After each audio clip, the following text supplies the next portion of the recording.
Here we go.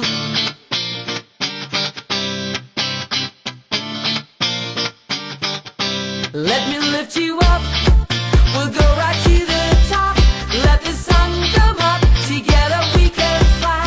All our hearts collide. Stay here by my side. I say we jump, we fly, we reach out to the sky. And it goes on and on and on and on and on. And we go on and on and on and on. And it goes on and on and on and on and on. And we go on and on and on and on. We're gonna fly high, be alive. Yeah. We're gonna fly high, be alive. We're gonna fly high, be alive.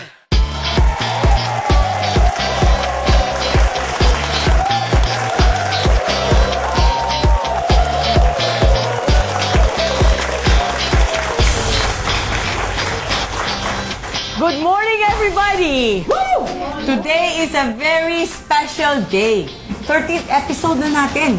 At saka, ibig sabihin, natapos natin ang one season. Exacto! Yes! So, maraming salamat po sa aming mga televiewers at saka sa mga growing fans ng Be Alive from Apari to Holo. Tama ba yun? Apari to Holo?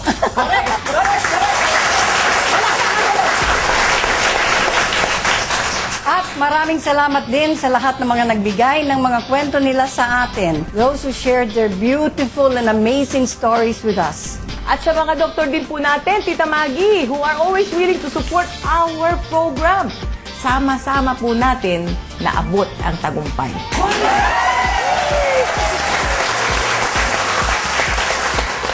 Alam mo, Susan, nakakatuwa talaga. We are constantly receiving feedback through email, texts and calls about people taking Laminine. Parang nagkaroon ng Laminine revolution over the country.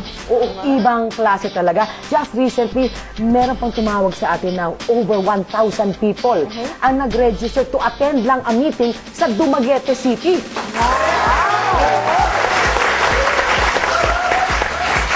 Naku, Ana, hindi lang sa Dumaguete, pati sa Bohol, sa Ilocos, no? At saka ang dami mga hospital tumatawag sa akin. Ay, correct. Alam mo, sabi, ang dami daw pinanganak na ang pangalan ay Laminine.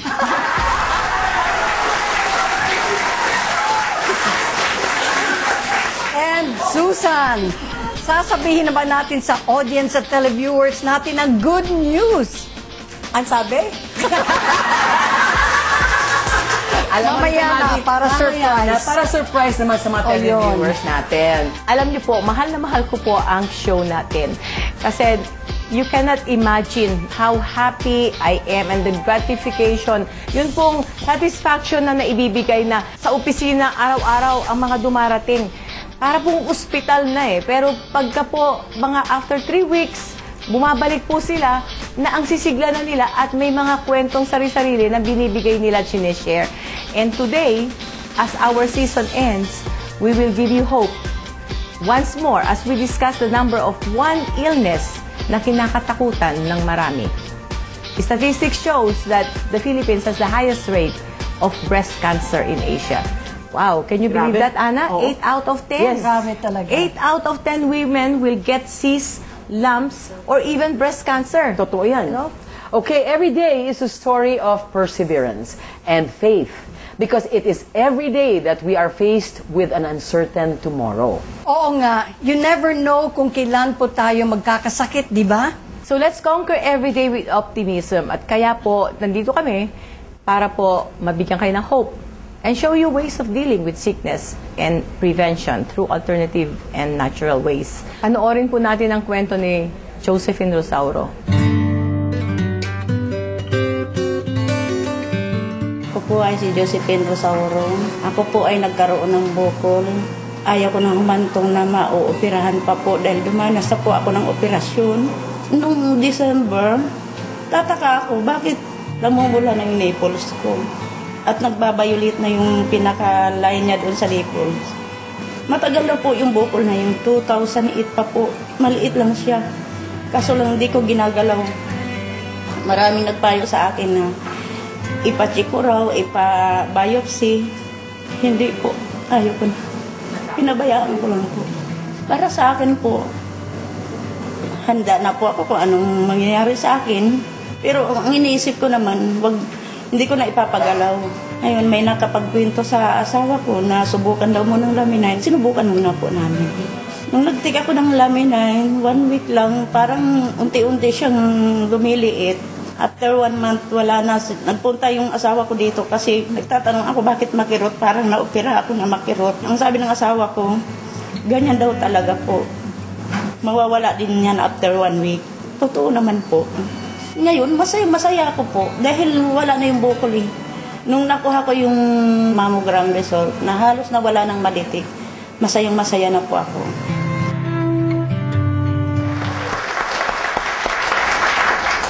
When we come back, we will give you our doctors. Bibigyan po nila tayo ng karagdagang kaalaman tungkol sa breast cancer. Be alive! We'll be right back!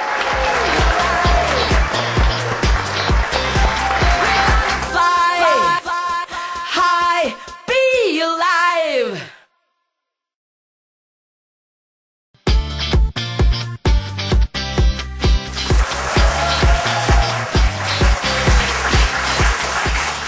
Welcome, doctors. Doctors, ayon sa kwento ni Josephine Rosario, yung nipples daw niya were turning purple na. Ito ba yung mga signs at senyales ng breast cancer?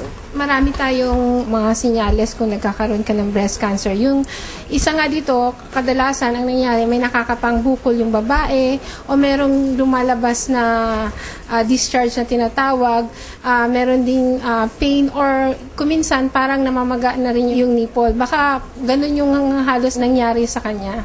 Pag ganon, kailangan talaga magpatingin ka na rin sa doktor mo pag merong kang ganong mga sintomas. Saka di ba, doktora, when you have symptoms of a breast cancer, nagsisimula yan sa cyst, di ba?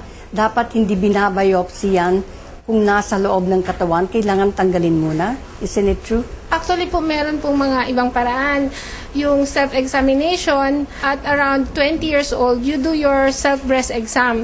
And then, recommended 20 to 30 years old, every 3 years, clinical breast exam. Yun yung sinasabing done by a clinician, done by a doctor. Pero pag if you're above 40, every year dapat nagpapa-clinical breast exam ka, and then your doctor will recommend kung magpapa-mammogram ka, or meron tayong tinatawag na mga babaeng at risk, yung pwedeng nasa genes or may mga risk factor na parang mas prone sila magkaroon ng breast cancer, doon nagkakaroon ng attention or mas madalas na pagpa-check up with their breast. Yung bang mas maliit ang breast, mas prone, o yung mas malaki, o walang rule?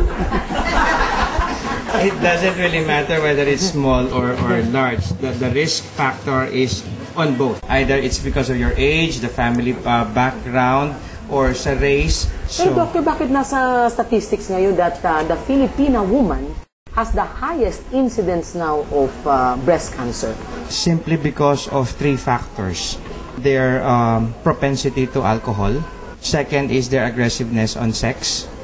And then the third is the food or the dietary habits. May nabasa din po ako na there is breast cancer also for male. It doesn't mean na women lang ang nagkakaroon ng breast cancer. So, pero mas marami lang talaga ang sa babae than in male. Pero hindi porke lalaki kayo, hindi kayo magkakaroon. So, pag meron din kayong nararamdamang sintomas na katulad ng sinabi ko, patingin na rin kayo kahit lalaki kayo. Actually, doctors, I had an experience with a cyst, no? I am diabetic, so siyempre, pag diabetic ho tayo, prone ho tayo sa mga sakit din. Every year without fail, kasi ang dami ko ng kaibigan may breast cancer, siguro mga 5. Yung mga talagang malapit din sa akin, no? Every year nagpapamammogram ako. And then after that, sabi sa akin ng doktor, in 6 months time, magpapa-opera ka na, kasi yun yung mga tipong cyst na pag left unattended, yun ang nagiging cancerous. Si Tita Maggie, kinulit-kulit ako, mag-take daw ako ng Laminine. Sabi ko, ano na naman ito, di ba? So, okay, try lang, di ba? I took the Laminine not for the bukol, but for my diabetes.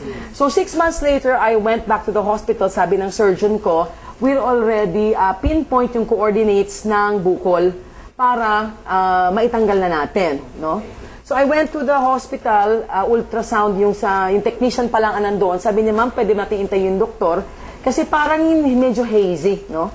Tapos dumating yung doktor, the doctor was trying to locate it also. No? Sabi niya, are you sure you had a cyst?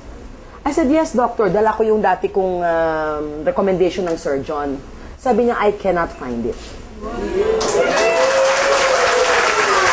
Laging sa ulit-ulit ni Susan na sinasabi sa lahat ng naging show natin na pinakamaganda is bago ka pa magkaroon ng cancer, maglaminain ka na nang mai-prevent. Can you imagine yung sa akin, naghanda na po ako ng magkano para dun sa operasyon. Hindi ko natuloy dahil sa laminay.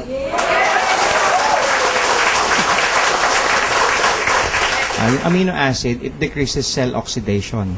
And then second, on your case, what probably happened is it aids in the elimination of the toxic ammonia in the form of nitrogen.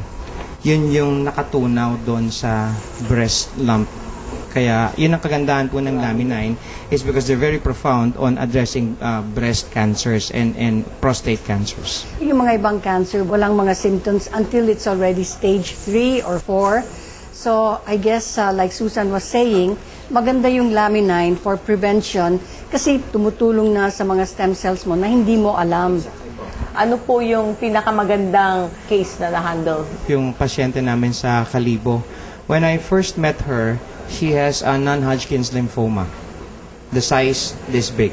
And what the distributors there in Aklan did is that they pitch in that they make it a point na every week merong isang box yung may non-Hodgkin's lymphoma. Ganun naman sa probinsya, tulong-tulungan. And then when I went back there to do a presentation, there was this lady sitting in the front and she keeps on smiling. Sabi ko, may sayad siguro itong babae. Itong ngiti ng ngiti sa akin, hindi ko siya kilala. And then after the presentation, she approached me. Sabi niya, Doc, hindi mo ako natatandaan. Sabi ko, hindi po eh. Sorry. Ako ho yung merong non-Hodgkin's lymphoma. I go, what? Ano nangyari? Kasi maliit na lang, bukol na lang eh. And that was the most profound na naghihintay pa rin siya na mapuntahan siguro sa next season, mapupuntahan siya ng Be Alive to talaga may before and after picture and medical diagnosis. Napakaganda. Masyadong malakas ang bulong-bulungan tungkol po sa stem cell. I would like to reiterate, this is not a stem cell therapy. This is a cell repair kit or a cell repair mechanism that is totally unique because the world has not seen this before. Tayo pa lang po ang meron dito sa Philippines and it addressed a lot of health issues from A to Z. Napanood niyo po yung ibang mga episodes. Wala pong mawawala sa inyo kung susubukan niyo. Huwag po kayong matatakot dahil hindi po ito galing sa katawan ng tao, hindi ito galing sa embryo, hindi ito galing sa umbilical cord, at lalong hindi galing sa ovine or bovine. This is a fertilized avian egg extract and this has been present since 1929 pa. Hindi pa po tayo pinapanganak, ginagamit na po ito sa pag-address sa lahat ng klase ng cancer ni Dr. John Davidson. And we're so lucky because Ma'am Susan Barlin, through Forever Rich Philippines and Life Farm Global Network, was able to bring it here to the Philippines para pakinabangan po ng mga Pilipino. Dr.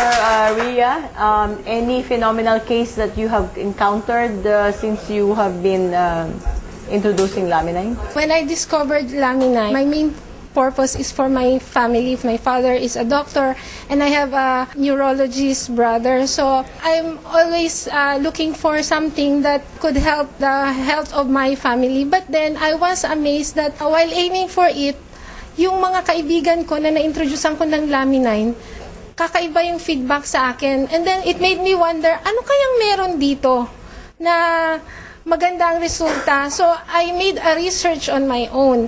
Ang kinaganda lang dito, nagulat ako dahil fibroblast growth factor siya. Kasi karamihan ng naririnig ko sa market, alam naman po natin, there's nothing wrong with taking herbal product. But then, I was so amazed that it's fibroblast growth factor.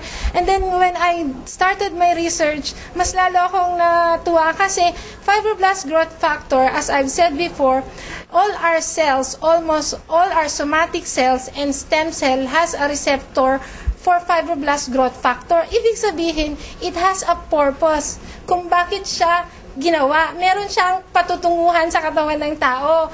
And one thing pa, yung amino acid, vitamins and minerals. So sa isip-isip ko, what more can I ask for? So, Lamine has clinical studies, not just testimonials. And then, I started giving it to a lot of people.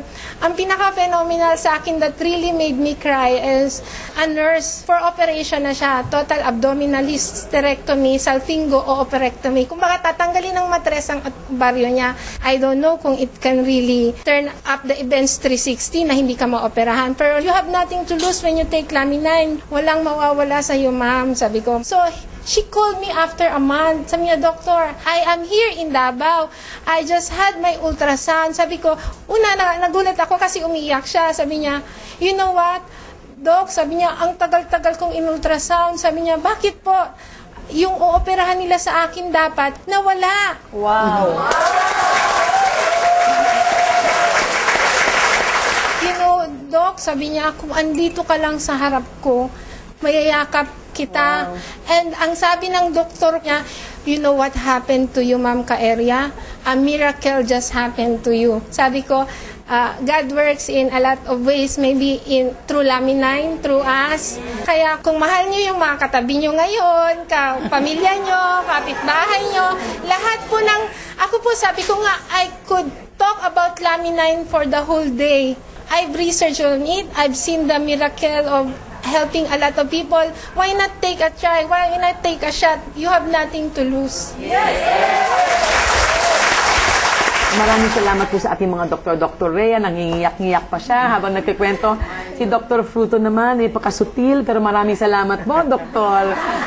Salamat po sa lahat ng ating mga distributors, Ana, no? Kasi talagang masigasig sila na mag-share ng Lamine sa lahat po ng sulok ng Pilipinas. Kay Tita Maggie, kay Ana, sa aming mga staff, sa ating mga crew, at sa GMA7, of course, maraming salamat po sa pagbibigay sa amin ng pagkakataon na maibahagi namin sa buong Pilipinas ang miracle of life na Lamine.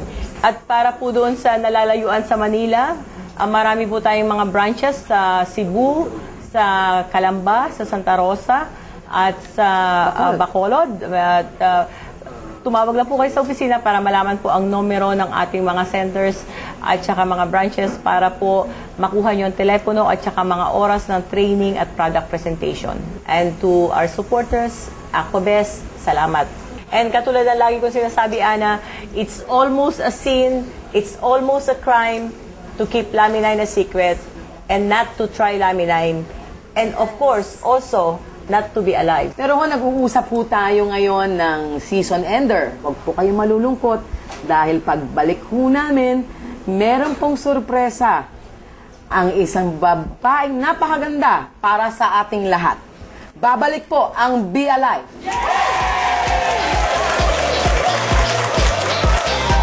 We're gonna fly high, be alive.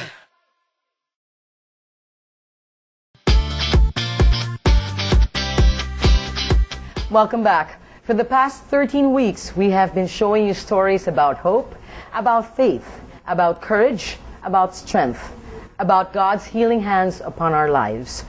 Today, we want to pay tribute to the woman whose vision and mission has touched so many lives and given hope to so many people. Kung hindi po dahil sa kanya, maaari pong hindi nakarating ang Lamine sa bansa natin. Malaking pasasalamat po natin lahat sa isang babaeng tinatanaw nating ina at haligi ng Forever Rich Philippines Incorporated.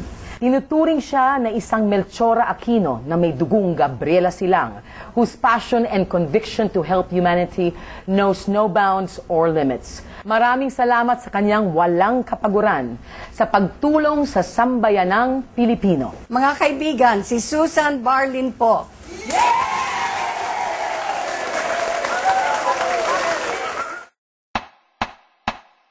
Napakarami pong magandang nangyari mula po noong March 2011. Mag-iisang taon na mula nung dinala natin ang Lamine dito sa Pilipinas. Kuminsan hindi ka panipaniwala kung ano po ang mga iba't ibang uring tao na dumarating sa opisina. Papasalamat, humihingi ng tulong at nakikita namin kung saan nagsimula. Mula noong dati silang may karamdaman at tapos naging happy story na. And lalo na nga noong inilabas na ang Be Alive. At talagang lahat po ng sulok ng Pilipinas, no? Maraming tumatawag. Nakakataba ng puso, parang mission accomplished. And I know, wala pa po sa kalingkingan ng Pilipinas ang pwedeng nating matulungan. It's very rewarding, pero syempre maraming challenges. Bawat isang tao na natutulungan ng produkto ay sulit po. At the end of the day, uuwi kami kasama lahat ng mga empleyado na kahit pagod na pagod silang lahat, pati yung mga distributor natin, natutuwa sila na talagang hindi ho pangkaraniwang negosyo to. Talagang parang mission na talaga. Itong March ang ating anniversary and ang naging concentration ng first year, ayun talagang may mga karamdaman. Hindi lang ito para sa may karamdaman. Huwag ho natin hintayin na magkaroon tayo ng karamdaman. Ito pong produktong ito ay para po maiwasan na magkaroon tayo ng karamdaman. Dapat mag-umpisa na ho kayo ng preventive, no? And kung gusto nyo rin magpaganda, tignan nyo po ako. Kung makikita nyo nung una, pumayat po ako. Nakita nyo naman ho, to see is to believe. No? Maraming magagawa talaga yung Laminine. Nag-iimbita rin po kami ng mga distributor dahil po hindi po namin kayang abutin ang 95 million Filipinos from Apari to Holo. Samahan nyo po kami na ipamalita at abutin ang lahat ng Pilipino na may sakit, may karamdaman, walang sakit, ayaw magkasakit, at yung nangangailangan na may karagdagang kita. It's so simple po. At saka talagang hindi po kayo mapapahiya sa produkto dahil talagang it works. Satisfaction guaranteed. Who is Susan Barlin? Then and now, no? Susan Barlin continues to be strong and to be a role model to others na sana po maipakita ko na kung nakayanan ko, kaya nyo rin po. At huwag ho tayong bibigay kaagad. Kung naniniwala kayo sa ipinaglalaban ninyo, ituloy nyo po. Huwag po kayong manghina ng loob. At wala pong dahilan para kayo ay umiyak na lang at umupo sa isang sulok para kaawaan nyo ang sarili nyo. Gusto po ni Susan Barlin ngayon na hindi lang sa makapagbigay ng sagot sa inyong karamdaman, maaring sa physical, emotional, mental, o financial, no? Ang gusto ko sana ay through Laminine, no? Ma-inspire kayo. Hindi ho ninyo kailangan maging mayaman, hindi nyo ho kailangan maging babae, lalaki. Wala kong pinipili ang paggawa ng mabuti. At noon pong nag-umpisa kami, intention lang po at salita ang inumpisahan kong ibigay sa inyo. Ngayon po, marami na po ang makakapagbigay sa inyo ng testimonial na talagang totoo po yung sinasabi namin. At totoo po na ang produkto ay maganda. At pumunta po kayo sa opisina, you will meet many people who can attest at makakapagpatibay po na talagang lahat po ng mga nasa opisina, pareho lang po ng puso katulad ko. Gusto pong tumulong. Magmula sa aking mga empleyado, magmula po sa production natin, pati po GMA7, ang ating mga doctors dito sa Philippines at mga medical professions, and even government officials and military officials and members, they do have an open mind. Keeping an open mind means that you really want to explore anything that would serve who you are serving. I salute you. And I invite many of the others who have not encountered yet or come across the product. When I do something, I don't do it small. I do it big. So, abangan nyo po because we plan a major roadshow from the north to the south of the Philippines ng Be Alive to bring to you Laminine. What I want most is to touch every Filipino's heart and let them experience what I experience, the joy of giving. How it can be so gratifying po. Napakasarap po ng tumulong. Napakasarap po ng maglingkod. At kung magkakasama tayo, malaki po ang magagawa natin para sa bansa natin Pilipinas. And it's time to be alive. Fly high, Philippines!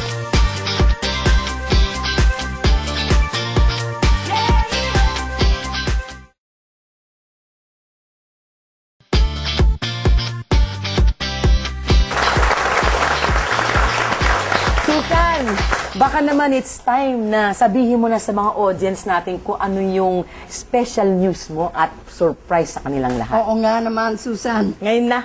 Now na. Ngayon na. Now na. Okay. Well, hindi po mapigilan dahil talagang the response is and the requests are really abundant, no? Talaga ang dami pong requests and hindi ko po kayo mahindian. How can we say no? Of course. So, meron po tayong second season. Yes! Susan, bago tayo magpaalam, we want to ask the wind beneath your wings to give you a special gift. Wings. Mr. Leon Cat. And we also have all the leaders of Forever Rich Philippines Incorporated. Yes.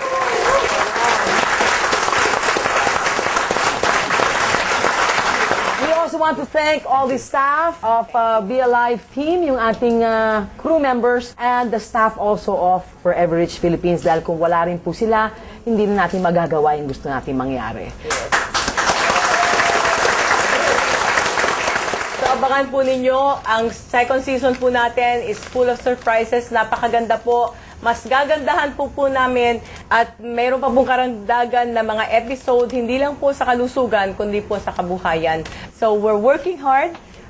Kami nila Direk, Ana, Miss Maggie, and our staff and my leaders are going to give you a much, much better second season of Fly High!